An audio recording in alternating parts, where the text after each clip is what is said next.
гледаш иллюстрациите, ще видиш защо... Как беше той? Хенри Дамбицки? Хенри Дембицки. Ага.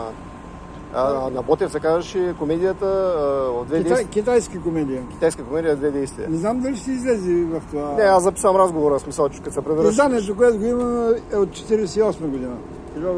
Все още комунистите не са му посегнали. Той има една друга интересна история тук с Преображенския манастир, 1968 година. Комунистите изгарят библиотеката на Преображенския манастир. Сериозно? Да, аз търсех пред време една друга книга, която тя е преиздавана на много пъти на този... На кого? Той от Орешак, един поп на Матей Миткалото, сега ще кажа, Неофит Калчев. Чувал ли си го? Да, аз имам една за лечителска книга, народен лечител. За народния лечител ти говоря. Значи, книгата я търсех, т.е. като научих... Аз я намерих по улиците, си я купих за един лев. Да.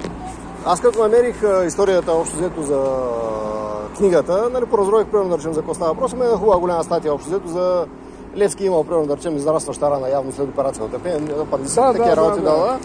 И съответно покрай Неофит Калчев, аз знам къде е гроба му, защото съм ходил много пъти на Преображенския манастир. Той е в Преображенския манастир отзад зад църквата. Знаеш какво направиха, човек? Имаше на един камък издраскано... Аз не си помня телефона, ще го извадя от тук. Аз ще кажа моя примерно, не знам. Как ти искаш да направи? Ти си по-вещо, да го